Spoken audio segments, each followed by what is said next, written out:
Hormuz జలసంధి ప్రపంచానికి ఇదొక చిన్న సముద్ర మార్గంలా కనిపించవచ్చు. కానీ గ్లోబల్ ఆయిల్ మార్కెట్కు మాత్రం ఇదే లైఫ్ లైన్. ఈ రూట్ క్లోజ్ అయితే పెట్రోల్ నుంచి డీజిల్ వరకు, గ్యాస్ నుంచి రోజువారీ వస్తువుల ధరల వరకు అన్నిటిపైన ప్రభావం పడుతుంది. అలాంటి హార్మూజ్లో ఇప్పుడు అమెరికా ఏం చేస్తుంది? హార్మూజ్పై ఇరాన్ నిజంగానే పట్టుకొల్పోయిందా? రాత్రి వేళల్లో అమెరికా సైన్యం ట్యాంకర్లను రహస్యంగా ఎందుకు దాటిస్తుంది? అసలు ఈ సీక్రెట్ షిప్పింగ్ కారిడార్ ఎలా పనిచేస్తుంది? ఈ స్టోరీలో క్లియర్గా తెలుసుకుందాం. అమెరికా ఇరాన్ మధ్య ఉద్రిక్తతలు కొనసాగుతున్న వేళ హార్మూజ్ జలసంధిలో యుఎస్ ఆర్మీ ఒక సీక్రెట్ షిప్పింగ్ ఆపరేషన్ నిర్వహిస్తున్నట్లు ఇంటర్నేషనల్ మీడియా కథనాలు సంచలనం రేపుతున్నాయి. కొన్ని వారాలుగా రాత్రి వేళల్లో 15 నుంచి 20 వరకు ఆయిల్ ట్యాంకర్లను సురక్షితంగా హార్మూజ్ దాటిస్తున్నట్లు ఆ కథనాలు చెబుతున్నాయి. ఈ ట్యాంకర్లు హార్మూజ్లోని అన్ని మార్గాలలో కాకుండా ఒమన్ తీరానికి దగ్గరగా ఉండే సదరన్ ఛానల్స్ను ఉపయోగిస్తున్నట్లు సమాచారం. ఎందుకంటే హార్మూజ్ జలసంధి మొత్తం వెడల్పు పెద్దదిగా కనిపించినా పెద్ద ఆయిల్ ట్యాంకర్లు వెళ్ళడానికి అనువైన నావిగేషన్ ఛానల్స్ పరిమితంగానే ఉంటాయి. అందుకే ఏ నౌక ఎప్పుడు వెళ్ళాలి, ఏ దిశలో వెళ్ళాలి, ఎంత దూరంలో మరో నౌక ఉండాలి అనే దానిపై అత్యంత ఖచ్చితమైన సమన్వయం అవసరం.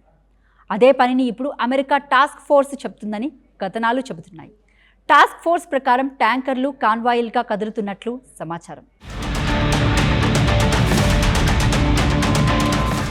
అసలు అమెరికా ఇంత రిస్క్ ఎందుకు తీసుకుంటుంది? హార్మూజ్ అంటే ప్రపంచ ఇంధన సరఫరాకు కీలకమైన గేట్వే. ఈ మార్గం ద్వారా భారీగా క్రూడ్ ఆయిల్, పెట్రోలియం ఉత్పత్తులు ప్రపంచ మార్కెట్లకు వెళ్తాయి. ఇప్పుడు యుద్ధం పరిస్థితుల్లో ఈ మార్గం పూర్తిగా ఆగిపోతే గల్ఫ్ దేశాల నుంచి వచ్చే చమురు ప్రపంచ మార్కెట్కు చేరదు. దాని ప్రభావం ఒక్క ఇరాన్ లేదా అమెరికాపైనే కాదు, భారత్, చైనా, జపాన్, దక్షిణ కొరియా, యూరప్ సహా ఎన్నో దేశాలపై పడుతుంది. అందుకే అమెరికా సైన్యం ఒకవైపు ఇరాన్పై ఒత్తిడి పెంచుతూనే మరోవైపు ఆయిల్ సప్లై లైన్ పూర్తిగా కట్ కాకుండా చూసుకుంటుందని విశ్లేషణలు చెబుతున్నాయి.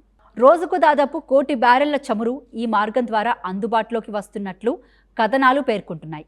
యుద్ధానికి ముందు సాధారణంగా సాగిన సరఫరాతో పోలిస్తే ఇది దాదాపు సగం స్థాయిలో ఉందని అంచనాలు ఉన్నాయి. ట్యాంకర్లు హార్మూజ్ దాటి బయటకు వెళ్లడంతో ఈ ఆపరేషన్ అక్కడితో ఆగిపోవడం లేదు. ఆయిల్ తీసుకెళ్లిన ఖాళీ ట్యాంకర్లు మళ్లీ గల్ఫ్ దేశాల పోర్ట్లకు చేరి అక్కడ క్రూడ్ ఆయిల్ లోడ్ చేసుకొని తిరిగి హార్మూజ్ దాటాల్సి ఉంటుంది. అంటే లోడెడ్ ట్యాంకర్, ఎంటీ ట్యాంకర్, మళ్లీ లోడెడ్ ట్యాంకర్, ఇలా నిరంతరం ఒక సైకిల్ కొనసాగుతుంది. ఈ మొత్తం రాకపోకలను సురక్షితంగా నడిపించడమే అమెరికా మిషన్లో కీలక భాగంగా కనిపిస్తుంది. ఈ షిప్పింగ్ ఆపరేషన్ మొత్తాన్ని అమెరికా టాస్క్ ఫోర్స్ సమన్వయం చేస్తుంది. నార్త్ కరోలినాలోని ఫోర్ట్ బార్గ్ నుంచి సముద్రంలో ఉన్న నౌకలు, ఎయిర్ కవర్, మిత్ర దేశాల వ్యవస్థలతో సమన్వయం చేస్తూ ట్యాంకర్ల కదలికలను ప్లాన్ చేస్తున్నట్లు తెలుస్తుంది.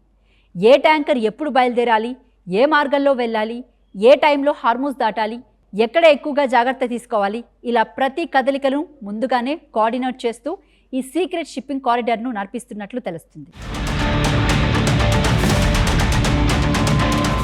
ఇంతకీ ఇరాన్ పరిస్థితి ఏంటంటే ఇక్కడే అమెరికా దాడులు ప్రభావం కనిపిస్తుందని అమెరికా మీడియా కథనాలు చెబుతున్నాయి. గత 2 వారాలుగా జరిగిన దాడుల్లో ఇరాన్కు చెందిన మారిటైమ్ రాడర్, సర్విలెన్స్ సిస్టమ్స్ తీవ్రంగా దెబ్బతిన్నాయని సమాచారం. ముఖ్యంగా ఒమాన్ వైపు సముద్రంలో కదిలే నౌకలను గుర్తించిన ఇరాన్ సామర్థ్యం బలహీనపడిందని అమెరికా చెబుతుంది. ఇంతకుముందు హార్మూజ్లో ఏ నౌక ఎక్కడుంది, ఎటు వెళ్తుంది, దాని వేగం ఎంత అనే వివరాలను ఇరాన్ ట్రాక్ చేయగలిగితే ఇప్పుడు ఆ సామర్థ్యంలో గ్యాప్ ఏర్పడిందని చెబుతున్నారు. ఈ సర్వేలెన్స్ గ్యాప్నే అమెరికా ఇప్పుడు తమకు అనుకూలంగా మార్చుకుంటుందని విశ్లేషణలు పేర్కొంటున్నాయి. రాడర్ వ్యవస్థలు దెబ్బతినడంతో ఏర్పడిన ఈ గ్యాస్లోనే అమెరికా నౌకలు ఆయిల్ ట్యాంకర్లను కదిలిస్తూ, మరోవైపు ఇరాన్ డ్రోన్ దాడులు ముప్పు మాత్రం పూర్తిగా తొలగకపోవడంతో ఫైటర్ జెట్స్ను కూడా ట్యాంకర్లకు రక్షణగా పంపుతుంది. అంటే సముద్రంలో ట్యాంకర్లు, ఆకాశంలో ఫైటర్ జెట్స్, వెనుక కమాండ్ అండ్ కంట్రోల్ సిస్టమ్, ఇలా 3 స్థాయిలో లేయర్డ్ సెక్యూరిటీ ఏర్పాటు చేసి హార్మూజ్లో షిప్పింగ్ ఆపరేషన్ను కొనసాగిస్తున్నట్లు తెలుస్తుంది. మరోవైపు హార్మూజ్పై ఇరాన్ ప్రభావం 80% వరకు తగ్గిపోయిందని అమెరికా అంటుంది. గత 2 వారాల్లో హార్మూజ్ దాటిన నౌకల్లో 80%కి పైగా ఒమన్ వైపు మార్గాన్ని ఉపయోగించినట్లు క్లైఫర్ డేటా సూచిస్తుంది. దీంతో హార్మూజ్పై ఇరాన్ పట్టు భారీగా బలహీనపడినట్లు అమెరికా అంచనా వేస్తుంది. అయితే surveillance, missile threat, drone threat, naval presence వంటి అంశాల్లో ఇరాన్ సామర్థ్యం ఇంకా కీలకంగానే ఉంది. అందుకే అమెరికా సైనిక రక్షణ, ప్రత్యామ్నాయ మార్గాలు, నౌకల కదలికలు సమన్వయంతో ఇరాన్ ప్రభావాన్ని తప్పించుకుంటూ షిప్పింగ్ను కొనసాగిస్తుంది. ఒకవైపు ఇరాన్ మిసైళ్లు, డ్రోన్లు, నేవల్ పవర్తో ఒత్తిడి కొనసాగిస్తుంటే, మరోవైపు అమెరికా ప్రొటెక్టెడ్ షిప్పింగ్ నెట్వర్క్తో నౌకలకు రక్షణ కల్పిస్తూ హార్మూజ్ మీదుగా ఆయిల్ రవాణాను కొనసాగించే ప్రయత్నం చేస్తుంది. అంటే హార్మూజ్లో ఇప్పుడు ఇరాన్ ప్రభావానికి ఎదురుగా అమెరికా రక్షణ వలయం ఏర్పడుతుంది. ఇదే ఇప్పుడు హార్మూజ్లో అసలు షాడో షిప్పింగ్ వార్గా మారింది. అమెరికా ఏర్పాటు చేసిన ఈ సీక్రెట్ కారిడార్ ఇప్పుడు హార్మూజ్లో ఆయిల్ సరఫరాకు కీలక మార్గంగా మారింది. కానీ ఈ మార్గం ఎంతకాలం సేఫ్గా కొనసాగుతుందనేదే ఇరాన్ తదుపరి వ్యూహంపైన ఆధారపడి ఉంటుంది. ఇరాన్ మరోసారి డ్రోన్లు, మిసైల్స్, సముద్ర దాడులతో షిప్పింగ్స్ను టార్గెట్ చేస్తే అమెరికా రక్షణ మరింత పెంచాల్సి ఉంటుంది. అదే జరిగితే హార్మూజ్లో ఉద్రిక్తతలు మరింత పెరిగి దాని ప్రభావం నేరుగా ప్రపంచ ఆయిల్ మార్కెట్పై పడుతుంది. ప్రస్తుతం అమెరికా రోజుకు దాదాపు 1 కోటి బ్యారెళ్ల చమురు సరఫరా జరిగేలాగా ఈ మార్గాన్ని నడుపుతున్నట్లు కథనాలు చెబుతున్న నేపథ్యంలో హార్మూజ్లో ఈ సీక్రెట్ షిప్పింగ్ గేమ్ ఇక కేవలం అమెరికా ఇరాన్ పోరాటం కాదు, ప్రపంచ ఆయిల్ సప్లై ధరలు, ఆర్థిక వ్యవస్థలపై ప్రభావం చూపించే కీలక అంశంగా మారింది. ఇక భారత్ విషయానికి వస్తే హార్మూజ్లో జరుగుతున్న పరిణామాలు మన ఎకనామీ, ఫ్యూయల్ మార్కెట్పై నేరుగా ప్రభావం చూపే అవకాశం ఉంది. గల్ఫ్ నుంచి చమురు సరఫరాలో అంతరాయం వస్తే క్రూడ్ ఆయిల్ ప్రైసెస్ పెరిగి మన దిగుమతి బిల్లు, రవాణా ఖర్చులు పెరగచ్చు. దాని ప్రభావం పెట్రోల్, డీజిల్ ధరలతో పాటు నిత్యావసర వస్తువులపైన పడే అవకాశం ఉంటుంది. అందుకే అమెరికా నడుపుతున్న ఈ సీక్రెట్ షిప్పింగ్ కారిడార్ ద్వారా ఆయిల్ సరఫరా సేఫ్గా కొనసాగడం భారత్కు కీలకమే. హార్మూజ్లో పరిస్థితి అదుపులో ఉంటే మనకు కొంత ఊరట, కానీ సరఫరా మళ్ళీ దెబ్బతింటే ఆ ప్రభావం మన మార్కెట్ వరకు రావడం ఖాయం. అమెరికా ఏర్పాటు చేసిన ఈ సీక్రెట్ కారిడార్ ఇప్పుడు హార్మూజ్లో ఆయిల్ సరఫరాకు కీలక మార్గంగా మారింది. కానీ ఈ మార్గం ఎంతకాలం సేఫ్గా కొనసాగుతుందనేదే ఇరాన్ తదుపరి వ్యూహంపైన ఆధారపడి ఉంటుంది.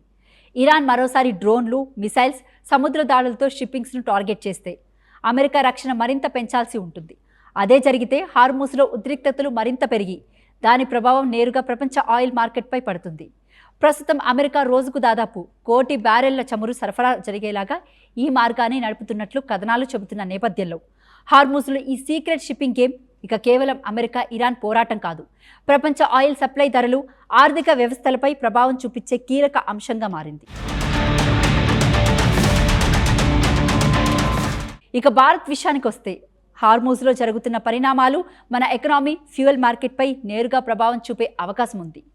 గల్ఫ్ నుంచి చమురు సరఫరాలో అంతరాయం వస్తే క్రూడ్ ఆయిల్ ప్రైసెస్ పెరిగి మన దిగుమతి బిల్లు, రవాణా ఖర్చులు పెరగచ్చు. దాని ప్రభావం పెట్రోల్, డీజిల్ ధరలతో పాటు నిత్యావసర వస్తువులపైన పడే అవకాశం ఉంటుంది. అందుకే అమెరికా నడుపుతున్న ఈ సీక్రెట్ షిప్పింగ్ కారిడార్ ద్వారా ఆయిల్ సరఫరా సేఫ్గా కొనసాగడం భారత్కు కీలకమే. హార్మూజ్లో పరిస్థితి అదుపులో ఉంటే మనకు కొంత ఊరట, కానీ సరఫరా మళ్ళీ దెబ్బతింటే ఆ ప్రభావం మన మార్కెట్ వరకు రావడం ఖాయం. మొత్తంగా హార్మూజ్లో ఇప్పుడు నడుస్తున్నది కేవలం నౌకల రాకపోకలు కాదు, ఆయిల్పై జరుగుతున్న అసలైన పవర్ గేమ్. అమెరికా ఒకవైపు ట్యాంకర్లను సురక్షితంగా దాటిస్తూ ప్రపంచ ఆయిల్ సరఫరాను కొనసాగించే ప్రయత్నం చేస్తుంటే, ఇరాన్ మరోవైపు తన ప్రభావాన్ని నిలబెట్టుకునేందుకు కొత్త వ్యూహాలతో ముందుకు వస్తుంది. ఈ పోరులో ఎవరు పైచే సాధిస్తారన్నది దానికంటే హార్మూజ్ ఎంతకాలం సేఫ్గా ఉంటుంది, ప్రపంచానికి ఆయిల్ ఎంత నిరంతరంగా చేరుతుందనేది కీలకంగా మారుతుంది.